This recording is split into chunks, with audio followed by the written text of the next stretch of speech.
Olá, seja bem-vindo. Nós estamos falando essa semana sobre ansiedade, um assunto que machuca muitas pessoas, mas esse não é o primeiro vídeo, esse já é o quarto vídeo. Se você não assistiu os outros, vou deixar o link aqui embaixo na descrição para você pegar muitas dicas que eu deixei todos os dias. Nós temos uns insights poderosos aqui para sair fora desse sofrimento, para melhorar a nossa vida e deixar a ansiedade para trás. Hoje nós vamos fechar o assunto de ansiedade, né? Nós falamos a semana toda sobre ansiedade, eu dei algumas dicas que funcionaram para mim, algumas dicas práticas, enquanto nós aguardamos a cura. O que nós queremos, na verdade, é a cura da ansiedade. A ansiedade tira de nós a qualidade de vida, a ansiedade de nós tira o lado bom, tira a gente de aproveitar tudo de bom que a vida traz para nós, porque o tempo todo nós sofremos com o que pode vir a acontecer. Nós falamos aqui que a ansiedade é excesso de futuro, é quando nós estamos no futuro, um lugar que não existe, né? Que o futuro não existe.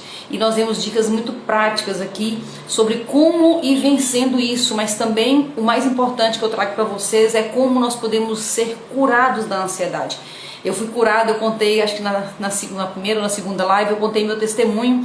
Eu vivi durante décadas escrava da ansiedade, né? Tive a patologia, ou seja, a doença da ansiedade.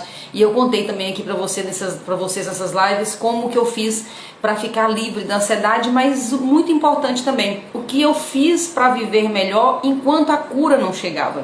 Porque às vezes a cura demora de chegar, porque tem a ver com a nossa intimidade com o Papai do Céu. E tem a ver, como eu disse também numa dessas lives aí, não tem a ver que Deus está demorando para Deus caprichar. Deus não demora nada, Deus não precisa de tempo para caprichar nada, né? Demora do preparo do nosso coração. Então, para inspirar essa nossa conversa de hoje, eu tenho uma dica bem interessante no finalzinho. Eu deixei para o finalzinho uma dica muito importante para fechar esse assunto. É um ponto que eu vou falar sobre bloqueios. Às vezes a ansiedade que nós estamos vivendo tem a ver com um bloqueio, e eu vou falar no final da live para fechar nosso assunto, né? E nós vamos ler aí um pedacinho aí da palavra de Deus que fala em Mateus 6:31. Portanto, não fiqueis cuidadosos dizendo o que comeremos, o que beberemos ou com que nos vestiremos, porque estas coisas os gentios buscam. Porquanto vosso Pai Celeste sabe que necessitas de todas estas coisas. Mas buscai primeiro o reino de Deus e a sua justiça, e todas estas coisas vos serão acrescentadas. Palavra poderosa, né? Poderosíssima. Então nós vamos entender hoje, para fechar esse assunto, né, da ansiedade na semana, nós vamos entender o seguinte: ansiedade não é porque eu tenho sorte ou eu tenho azar. Ah, eu tenho sorte, eu não tenho ansiedade. Ou então, nossa, eu dei azar, eu tenho ansiedade. Isso que é a primeira lição que a gente tem que deixar muito clara. Para quê? Para a gente mudar o nosso comportamento. Então, ansiedade, ter ansiedade, sofrer com ansiedade, não tem a ver com ter sorte ou ter azar. Tem a ver com estilo de vida. Então, o estilo de vida que nós temos, ele pode nos levar a viver com ansiedade ou viver longe da ansiedade. Estilo de vida, ou seja, é a nossa responsabilidade. É o jeito que nós agimos diante das questões da vida é que vai trazer para nós a ansiedade ou vai afastar de nós a ansiedade. O texto deixa muito claro, quando nós estamos preocupados, né? Vivendo o que eu vou comer, o que eu vou vestir, como é que eu vou pagar a conta, como é que eu vou pagar o aluguel, como é que eu vou sobreviver mês que vem, como é que eu vou chegar no final do ano, será que esse ano vai ser pior do que ano passado? Quando eu estou nessas questões todas, como bem diz o texto, eu estou vivendo como vivem os gentios. O texto é muito claro, os gentios é que se preocupam com isso. Os gentios é que se preocupam. Quem são os gentios? Ali o texto compara gentios com justo, né? É o próprio Jesus falando ali. Ele compara gentil com justo. Então, quem são os gentios e quem são os justos? Bom dia, Ivone, bom dia, Jairo, sejam bem-vindos. Quem são então os gentios e quem são os justos? Segundo a palavra de Deus, segundo o próprio Jesus. Gentios são os que não conhecem a Deus e não vivem a vida de Deus. Justos não são os santos. Então, às vezes a gente tem medo de falar que eu sou justa, porque não, eu não sou tão boa assim. Não, nós nunca somos bons para sermos justos. Justo é quem foi justificado. Então, se você, se nós fomos justificados, então nós somos justos. Então, justo não é o bom, justo é quem foi justificado. Então, eu e você, nós somos justos, nós somos justificados na cruz de Cristo. Então, os gentios vivem de um jeito e os justos vivem de outro jeito. Como é que os gentios vivem?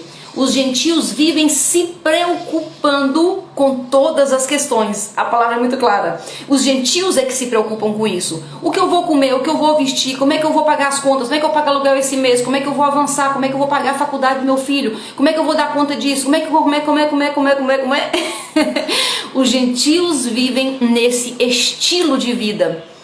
E como os justos então vivem? Quem foi justificado? Os justos vivem pela fé.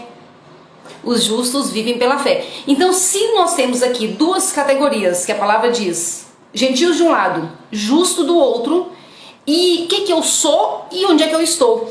Às vezes aconteceu isso comigo durante muitos anos, eu sendo justa, ou seja, já tendo sido justificada, eu vivia como os gentios. Então é como se Jesus dissesse, você está na turma errada, você entrou no lugar errado, você entrou na fila errada, muda de lugar, sai dessa fila que você está na fila errada, muda para a fila do lado de cá. Então se você é justo, se você é justa, sai desse lugar que é do lugar dos gentios, são os gentios que se preocupam com isso. Então Deus está nos chamando a atenção aqui, Jesus está nos chamando a atenção muito claramente sobre o nosso estilo de vida. Então ter ansiedade, sofrer de ansiedade, jogar pedra na lua, né? Eu tinha muita essa expressão, eu vivia tanto na ansiedade que eu falava, nossa, essa semana eu tô jogando pedra na lua. Então essa jogando pedra na lua é correndo atrás de uma coisa impossível. O tempo todo correndo, o tempo todo correndo, o tempo todo na loucura, eu não descansava. E quando você vive nesse estilo de vida, nem a noite é tranquila. Porque você passa durante tanto tempo assim que o seu cérebro ele entra no loop infinito. E ele vai, ele não para mais. Quando você deita para dormir, o que acontece? O cérebro continua na mesma pegada. Então, quem vive como os gentios nem dorme direito. Fala, André, mas eu não sou gentil e eu não estou dormindo direito. Então, muda de fila. Você está na fila errada. Você está no grupo errado. Você não está ferrado. Você só está no lugar errado. Você só está no lugar errado. Muda. Sai da fila dos gentios. Vem para a fila dos justos. Os justos vivem pela fé. Os gentios vivem nessas preocupações. Eu fiz isso, eu saí da fila. Quando eu desconfiei que eu estava numa fila errada, eu saí da fila. André, como é que faz isso? Tem uma dica poderosa pro finalzinho. Segura aí, que é uma matada final dentro dessa questão da ansiedade. Segura que no finalzinho eu vou falar o que é. Então, quando os gentios, o que é a base da vida dos gentios? Os gentios vivem baseado na sua própria capacidade. E o justo, ele vive baseado no seu potencial. Um dia eu falei sobre isso aqui na live, não sei se vocês lembram, mas eu falei isso numa live sobre potencial e sobre capacidade. Vê se eu consigo colocar o link aqui para vocês. Então, quando nós vivemos na capacidade, na força do braço. Eu dou conta, eu corro atrás, eu pago minhas contas, eu me viro, eu resolvo, eu faço o que tem que ser feito. Força do braço. Nem dormir direito eu não durmo, porque eu tô na força do braço. A força do braço funciona? Claro que funciona. Eu criei minhas filhas na força do braço, né? Eu vivi minha vida inteira na força dos braços. Tô vivo aqui, né? E eu sempre venci, entre aspas, na força do braço. Qual o preço disso? A paz. Quem vive na força do braço paga o preço da paz. A palavra de Deus nos promete a paz que excede todo entendimento. A paz que excede todo entendimento é assim, tá na tempestade. Jesus dorme na tempestade e você deita do lado e dorme também.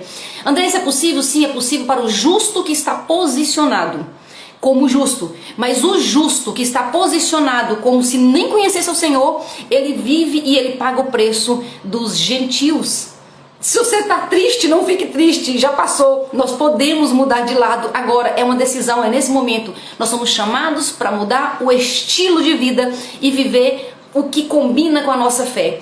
O problema da capacidade são dois. Na verdade, primeiro é que você paga com a paz. Esse é o preço de viver na própria capacidade, dando conta do recado. E o segundo é que você tem um limite. Toda capacidade tem um limite. O dia que eu falei nessa live, eu vou ver se eu acho o link, acho que eu consigo colocar aqui embaixo. O dia que eu falei sobre isso, eu falei que eu comparei a nossa capacidade com uma caixa d'água. Você pode ser uma super caixa d'água, você é o cara, mas uma capacidade, ela tem limite. Então você tem eu posso ser uma de 500 litros, você pode ser de 5.000. Então você é o cara, você tem 5.000. Só que não que chega em 5.000, acabou, é a sua capacidade. Quem vive como justo vive no potencial de Deus. É quando a pessoa olha e fala, mas essa pessoa não é possível que ela conseguiu fazer isso. Não, não é possível mesmo, só é possível pela fé. Então quem vive como justo, além de ter paz, vive o impossível de Deus, porque ele vive no potencial de Deus. O potencial nessa metáfora da caixa d'água, enquanto a caixa d'água é a nossa capacidade, que pode ser top, pode ser grande, mas tem fim, o potencial é a fonte das águas. Pensa na caixa d'água da sua casa, que tem um limite, agora pensa na fonte, o rio que vem, não tem fim. A fonte não tem fim. Então viver como justo é acessar o impossível de Deus e ainda na paz. Viver na capacidade, viver no próprio esforço, viver como um gentil, é ter um limite nessa terra e ainda pagar o preço da paz. É pesado, né? É muito pesado. O preço da paz é alto demais. É alto demais. Só quem já perdeu a paz, quem viveu sem paz, sabe o que é o preço da paz, né? Então nós somos chamados a cumprir. Ontem eu falei sobre isso, a parábola dos talentos. Eu posso ter vivido a minha vida inteira enterrando o meu talento porque eu não tive tempo para responder o meu talento, eu não tive tempo de responder ao chamado, ao propósito de Deus, porque eu estava na fila errada, eu estava na correria, respondendo o quê? As demandas do dia a dia. Eu vivia na loucura e por isso eu enterrei os talentos. Eu precisei enterrar os talentos. Por quê? Por que eu enterrei meu talento? Porque eu sou ruim? Não, não é porque eu sou ruim. É porque eu não tive tempo de responder o chamado ao propósito de Deus. Porque eu estava pagando as minhas contas, eu estava na minha correria. Eu estava tentando dar conta, eu estava na loucura. Quando eu estou na loucura, eu não respondo ao chamado e ao propósito de Deus. Mas isso pode ter sido até ontem. Hoje eu posso me posicionar de uma forma diferente. Eu posso me posicionar de uma forma diferente. E uma das coisas que mais tira a paz, uma das coisas que mais cumpre tudo isso que nós estamos falando é o dinheiro. Não é porque o dinheiro é mal em si, mas o dinheiro ele é usado desde sempre, desde todos os tempos. O dinheiro é usado para tirar a paz, para a gente correr atrás ou correr na frente, como eu falei ontem, né? A live de ontem nós falamos sobre dinheiro especificamente. André, mas o que me tira a paz não é o dinheiro, mas na maioria das vezes não é à toa que essa parte de Mateus 6 começa falando sobre Mamon. Mamon, o rei do dinheiro, e Deus, o meu Deus. E aí eu posso estar na fila errada aí, né, de quem que eu estou servindo. Então o dinheiro é o que mais tira a paz do ser humano, mas não é hoje. Ah, André, que eu estou desempregada. Não é hoje. Não, André, por causa da pandemia. Não é hoje, é desde sempre. Por isso que está na Bíblia, porque desde sempre o dinheiro ele é usado contra essa paz que excede o entendimento. Mas é porque Deus não gosta do dinheiro? De forma alguma. Jesus não tinha nenhuma resistência com o dinheiro, de forma alguma. A Bíblia inteira fala sobre prosperidade financeira. O problema é quando eu acho que vai na minha capacidade. Esse que é o problema. Eu estou na fila dos gentios, eu estou na minha capacidade, eu estou correndo atrás ou na frente para dar conta de fazer o que eu sei que eu preciso fazer. Eu esqueci que existe um fluir da fonte que não tem limite. Não tem limite. A minha capacidade pode ser grande, mas a fonte não tem limite. E aí quando eu mudo de lugar, não é só o dinheiro que vem, são todas as questões, porque o dinheiro está dentro de tudo que Deus tem de bom para entregar para nós nessa terra. O dinheiro ele está presente nesse mundo. Nós não vamos ter o dinheiro depois, é outra conversa. Mas para esse mundo, o dinheiro, sim, ele pode servir para muitas coisas legais, para muita coisa bacana. E é isso que a palavra de Deus diz, que nós só precisamos mudar o posicionamento. Então ansiedade não é sobre azar ou sorte, a ansiedade é sobre posicionamento. Quando eu estou posicionada da forma correta, eu tenho paz e as coisas fluem. Então é uma questão de posicionamento. É esse que é o chamado. Eu falei no início que eu daria um final, uma dica final, uma revelação muito forte que Deus colocou no meu coração ainda hoje, que linkou com uma outra questão que nós temos falado muito aqui. Muitos de nós vivemos na ansiedade porque nós temos um bloqueio específico, o bloqueio de paternidade. O bloqueio de paternidade, eu quero fechar nosso raciocínio hoje lembrando desse bloqueio. Inclusive eu vou deixar também aqui o link. Nós vamos ter uma mentoria para falar sobre bloqueios emocionais. Muitas vezes eu não consigo confiar em... Pausou, mas voltou. Eu não consigo confiar em Deus, eu não consigo estar na fila certa, porque eu tenho uma falta dentro de mim que não me deixa confiar. Essa falta vem de um bloqueio específico chamado bloqueio de paternidade. Se me faltou colo na infância, se me faltou a presença, a figura do pai na minha infância, ou porque ele morreu, ou porque ele largou a família da minha mãe, na nossa família, ou porque ele trabalhava tanto e ele não conseguia ficar dentro de casa para correr atrás, né? Porque eu estava na fila lá dos gentios, eu não sabia que existia a fila dos gentios, né? Então, se o meu pai foi ausente, eu posso ter criado um bloqueio de paternidade. E não tem a ver com o pai ser bom ou ser ruim, bloqueio não tem nada a ver com isso, tem a ver com como a minha criança sentiu. Eu me senti abandonada na infância, eu não sabia como lidar com isso e eu carreguei a falta do pai pela vida fora. E essa falta do pai, ela pode me trazer para a fila errada, a fila dos gentios, onde a criança aqui dentro pensa: eu não tenho quem cuida de mim, eu não tenho quem responde por mim. Isso não é o adulto falando, é a criança que está doída, que tá maltratada aqui dentro. Eu não tenho pai, eu não tenho quem cuida de mim, então eu tenho que correr atrás para dar conta das coisas que eu tenho que dar conta. Quando você sana isso, e eu passei por esse processo, eu tinha bloqueio de paternidade, eu ficava buscando segurança. E já contei para vocês, meu pai é maravilhoso, mas é tão maravilhoso que eu queria ele na minha vida adulta, era a criança que queria ele. Quando eu fui curada disso, eu consegui mudar de fila. Então eu vou deixar aqui para vocês o link do livro, porque vai acontecer a mentoria domingo dia 5, sem ser esse domingo, no outro domingo, dia 5, para quem tiver lido o livro. Então eu vou deixar o link aqui, a qualquer dúvida vocês falam comigo no privado. Mas vai ser uma mentoria focada em bloqueio, porque muitas vezes eu estou buscando o espiritual, eu busco a fé, eu falo: Deus me ajuda, eu não tenho fé, eu estou me esforçando no espiritual, e o espiritual está bem alinhado às vezes eu já busquei, já estou resolvida no espiritual, mas o que está me segurando é o emocional, é a alma. Nós somos corpo, alma e espírito, e muitas vezes nós estamos entregando mais para um dos corpos, o corpo almático, o corpo físico, o corpo espiritual. Eu estou entregando mais para um corpo, mas é o outro corpo que está adoecido. Às vezes é a alimentação, às vezes eu inflamei tanto o meu corpo, eu destruí tanto o meu corpo, que eu não consigo me concentrar numa oração.